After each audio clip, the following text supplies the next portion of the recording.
Kahl here. In this video, I'm going to show you how I break my watercolor painting process down into 6 methodical steps. I use this formula for every painting I create, no matter what kind of scene, whether it's a still life, a landscape, an urban landscape, flowers on a table. It's always the same formula. Having the same structured plan of action for every painting that you do will eventually become second nature to you and will allow you to paint with confidence and spontaneity, and thereby giving your paintings lots of energy and passion. Okay, so let's paint this scene from Portofino, Italy. My friend's vacation there, and I thought this would be a nice painting for them to remember their trip. So if you guys are ready, let's get started. So the first part of my process, step one of 6, is to simplify a scene down into a number of large, medium, and small shapes. You really have to simplify a photograph. You cannot be a slave to the photo. There's really no point in that. So try to make it better. Look for interesting shapes. Kind of magnifies those. You'll see that I've added some figures. You have to use your imagination if you want to make a scene romantic. Adding figures will definitely help do that. And I'm going to emphasize the cafe in the background underneath the trees.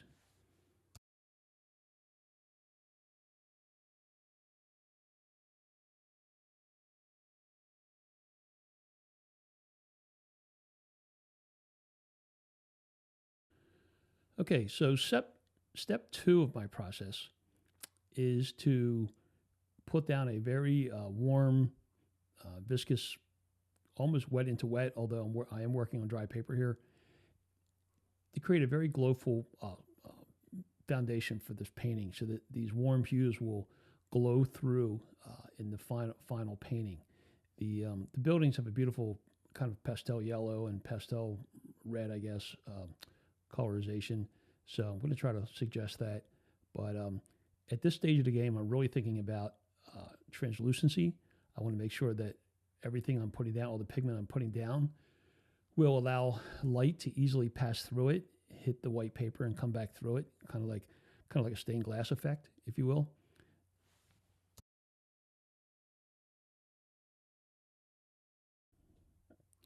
Also, take notice of the type of brushes that I use on this first layer, this glow layer. Very soft squirrel hair mop. Doesn't have to be a squirrel hair mop, but you want something very soft. No interest in brush marks at this stage of the painting. This is all about light. This is the layer of light. So brush marks would not be how light acts or behaves. So really just a clean flooding of these warm hues on this first layer, everything kind of running together. But again, I can't stress enough how important it is to use as large a brush as you have. There's an adage that says big brush, little paper. So that's very true here. So this is a rather large squirrel hair brush, and the point of the brush gives you some flexibility to kind of get in tight spaces. But I really love this part of the process. It's just a great tactile feel to use this kind of a brush. You'll see me dabbing the brush here. I want to leave some of the white value of the paper here. These are supposed to be trees above the cafe, so I want those to try to catch some of the light. Hopefully they'll hold up to the end of the painting, but they'll probably end up being obscured. But here you can see the great versatility of these squirrel hair mops. How you can very dexterously get the point into these small spaces. So just a really versatile type of brush. I just really love using this kind of brush.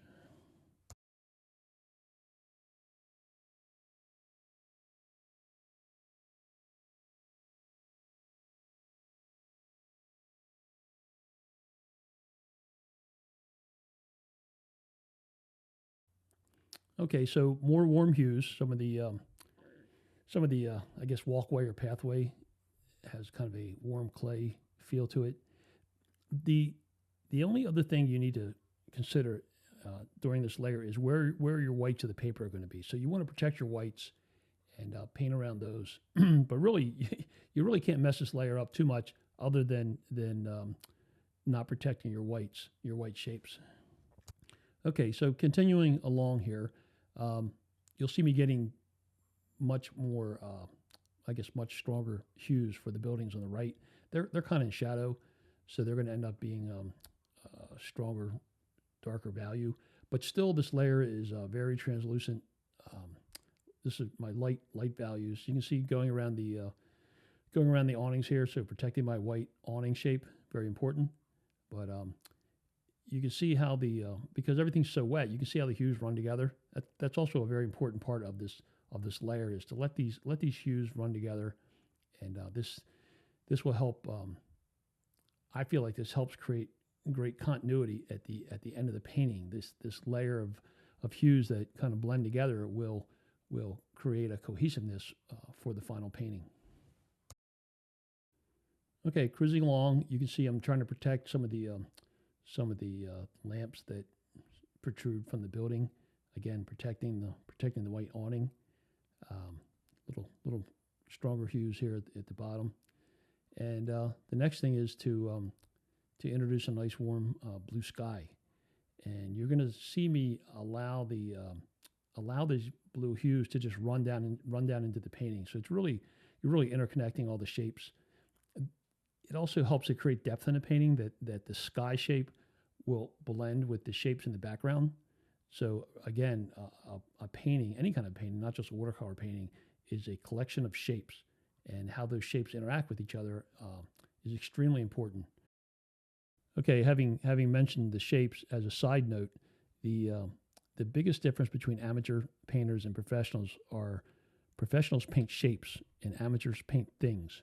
So you have to get past this notion of that you're painting buildings and whatnot. These are shapes, and you're creating basically an abstract scene of a collection of shapes. So important tip if you want to improve your watercolor is to stop painting things and start thinking in terms of shapes.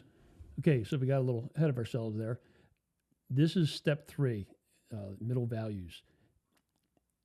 You'll see now that I'm working darker values. The opacity level of the water to pigment ratio has gotten a little stronger. It's still what I consider translucent.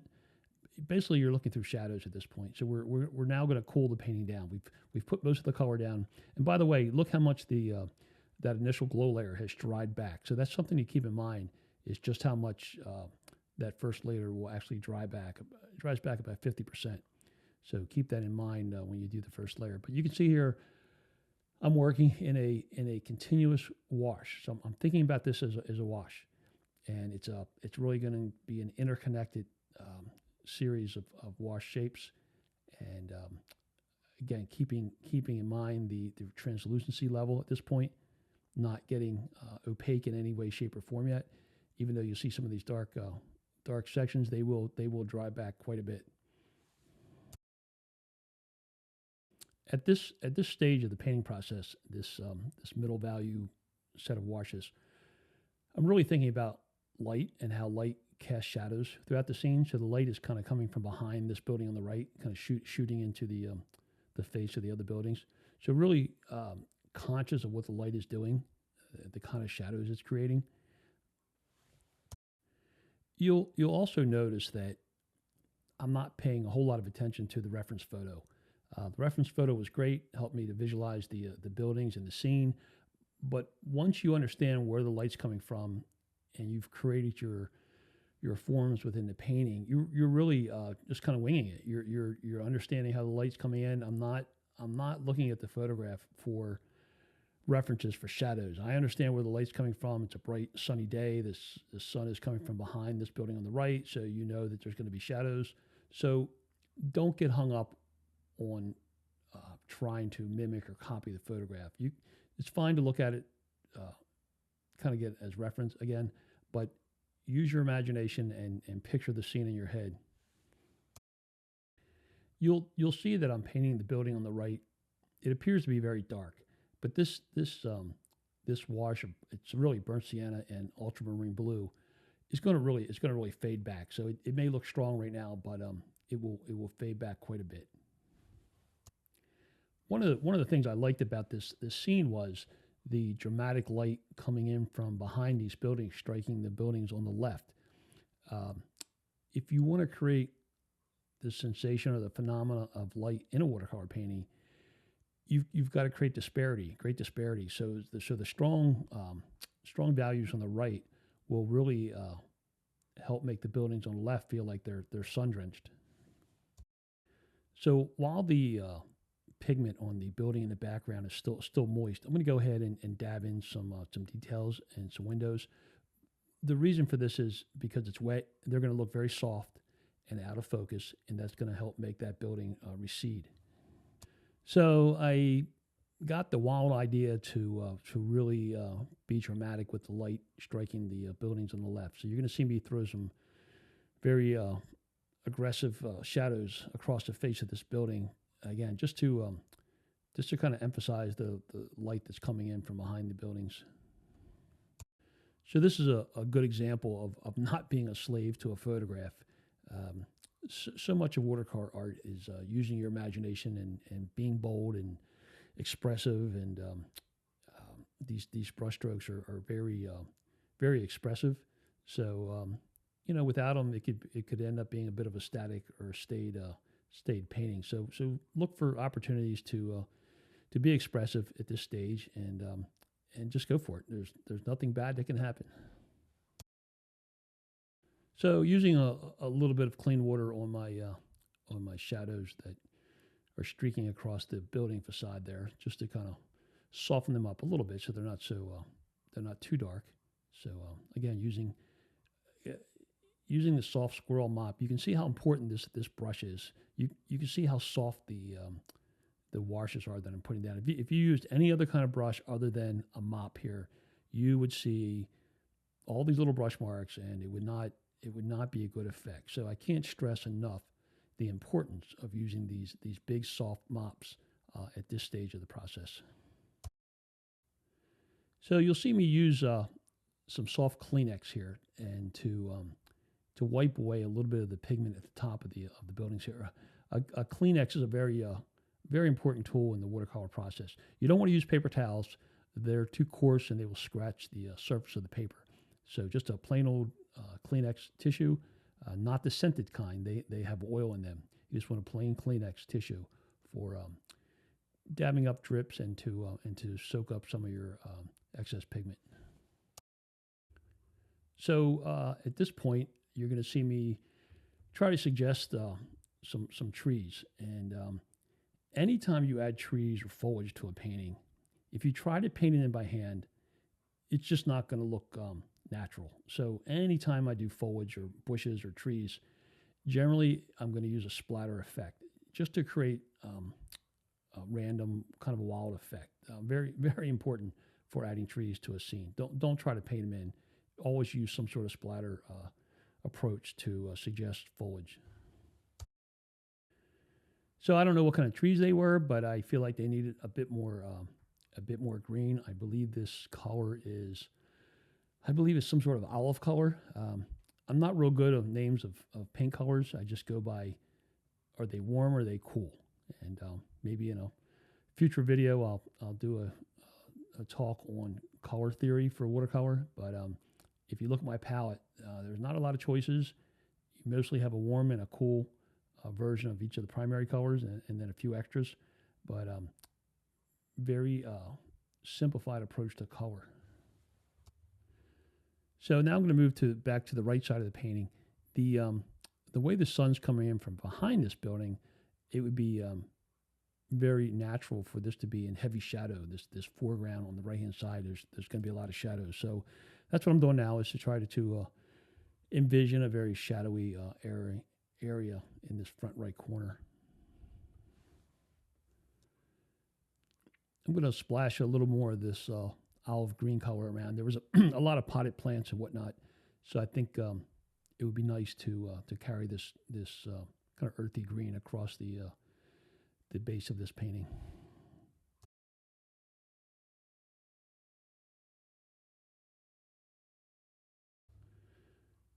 So with this layer being dry, layer 3, I'm moving on to step 4 of 6. This is the what I consider the darks layer. To paint dark in watercolor means opacity. The less water you have, the less translucent the paint will be, and it's going to reflect light differently. So really, to paint dark really just means to not use much water to paint, almost in what they call a dry brush fashion. You'll see I've dropped down to a slightly more springy type of brush. This will allow me to handle the thicker paint more easily, and to kind of suggest it in a more of an opaque manner. You're now going to start seeing more brush strokes. When you start using dry brush, you're at a point in the painting or an area of the painting where you do want to start drawing attention to itself. So I will use dry brush and opaque paint to start pulling my viewer's eye to the area of the painting where I want their eye to rest.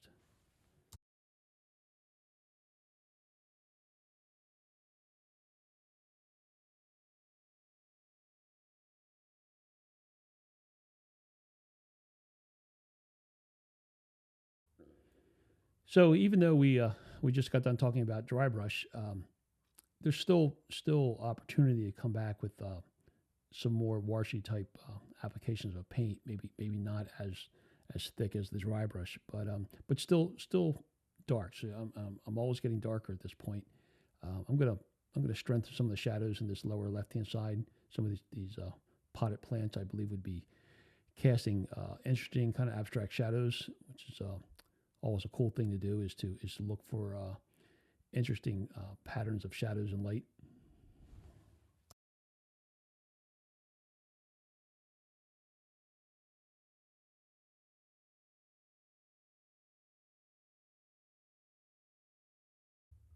So when you put down some of this thicker paint, you then have the opportunity to throw a little clean water or dirty water onto that thick paint and allow it to run.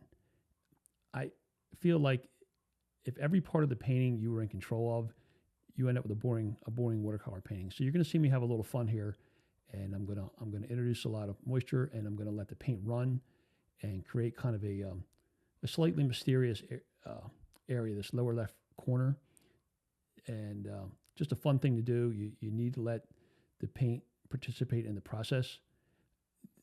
Really what's happening is here you're creating an area that's out of focus. So by letting the paint drip and run here, you're just creating kind of a mysterious area. You don't want to tell your viewer everything about the scene. Let them kind of use their imagination. So adding a little more splatter for the trees over the cafe, you can get easily carried away with splatter, which I do more times than not. It's like sugar. A little's nice, but too much is not good. So just be a little bit judicious in your use of splatter.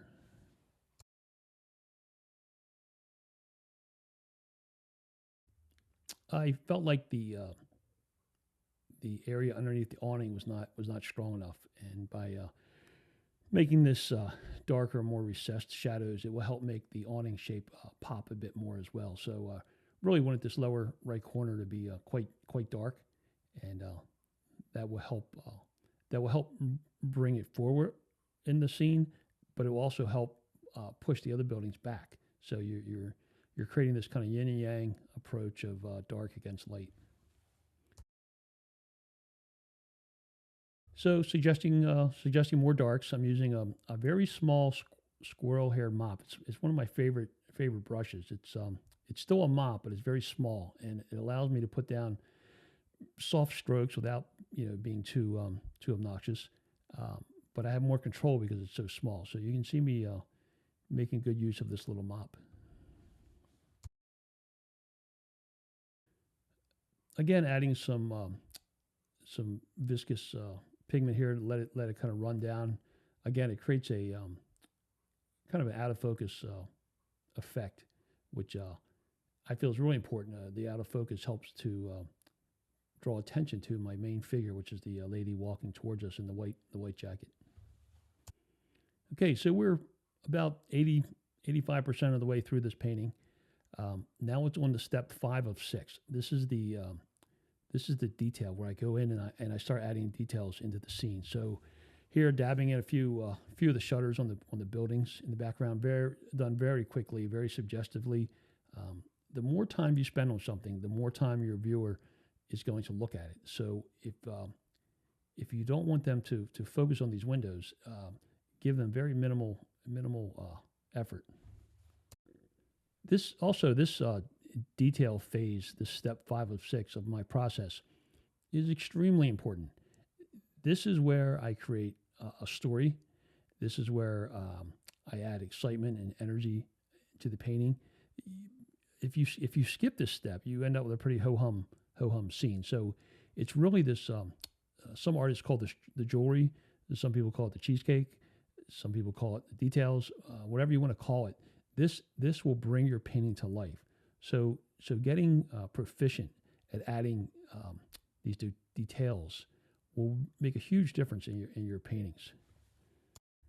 Now, these details that I'm adding are done in a very I call it a very caffeinated kind of manner, kind of a high energy. You don't want to be too careful at this point. All these details are very suggested. Again, because you don't want your viewer focusing on them, but they add so much life to your painting. But just try to do them very quickly and with not too much fuss, and just very suggestive.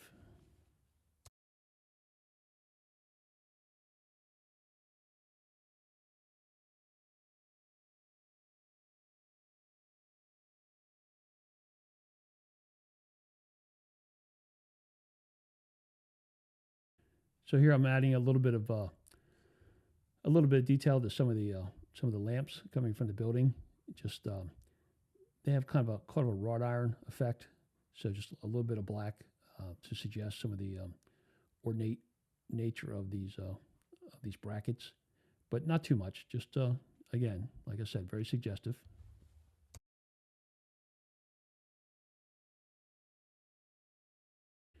The other thing at this stage is to be very inventive.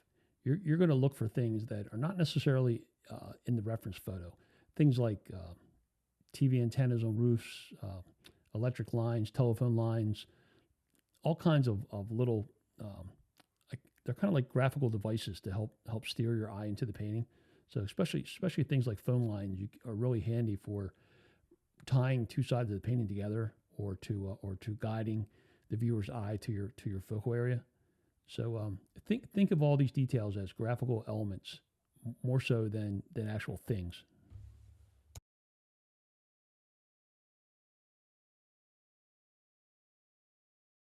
You may have noticed that this entire painting has a very kind of earthy tone to it, kind of muted tones, and that was done on purpose. So knowing that when I put these details in, I would come in with some strong hues. So I'm going to put some. Right now, I'm putting some flesh tones on the some of the waiters' faces, but I'm going to put some red ties on these guys, and you'll see how this color just really will jump out against this sort of earthy background.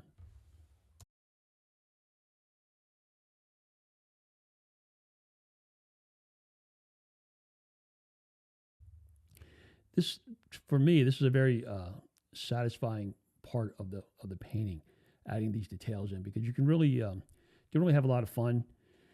Introduce signage, and now I'm going to put some figures in the cafe and use some stronger hues for them. But just really have a lot of fun with this part of the painting.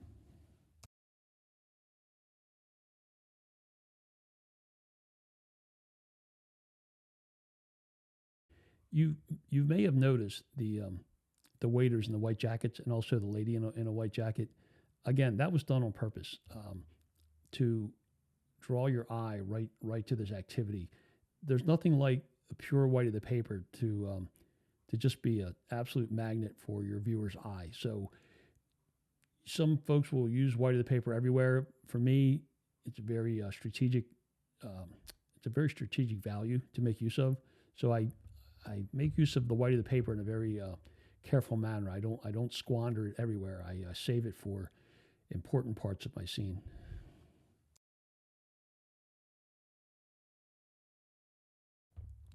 You can really start to see how saving these intense hues for the end of the process really starts to tell the story. You know, all these folks having cappuccinos under these, I don't know if they're olive trees, what kind of trees they are, but a very, very Italian kind of cafe scene. But you can really see how the color is playing against the muted background. So again, a very satisfying part of the painting. Right now, I'm giving some attention to our main figure here. This lady walking towards her husband here. She's doing a little shopping, spending all his money, and he's looking at his phone and maybe looking at Google Maps, try to figure out where he is. So I'm not sure. So thinking about drawing more attention to the main part of my story here, which is this couple on their vacation. So you're going to see me adding some more color. And this is a strategic decision.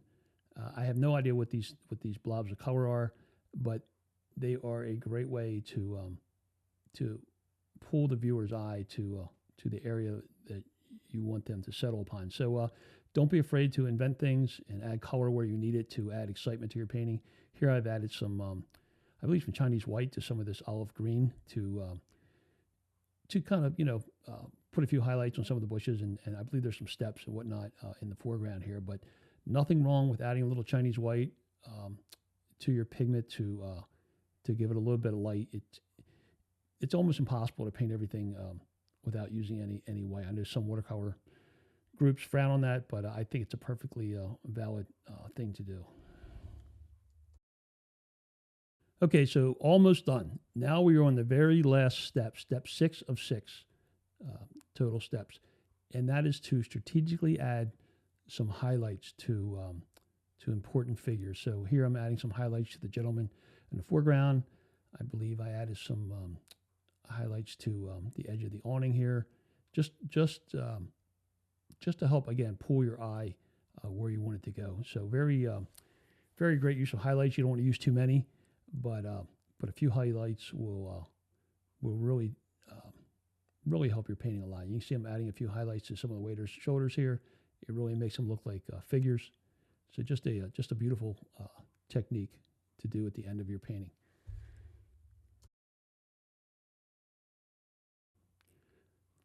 I'll also add a few highlights to some of the bushes, again, to help pull your eye into this area of the painting.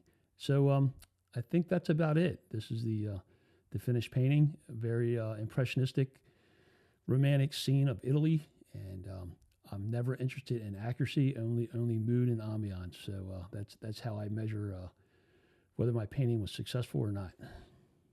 If you've enjoyed and gained some knowledge from this video, please hit the like button if you would. This will really help me grow this channel. Be sure to subscribe as well to see all future free watercolor tutorials. Hit the little bell icon to be alerted about new videos. I also love hearing from my viewers. Please leave a comment or ask any questions you'd like. I'll do my best to respond to all comments. If you know of anyone interested in the arts, especially watercolor, please share this link with them. Well, that brings us to the end of another tutorial. I hope you enjoyed it, and be sure and look for future tutorials. And if you'd like to see more of my work, you can check out my my website at www.leokahlwatercolors.com, and I'll see you in the next tutorial.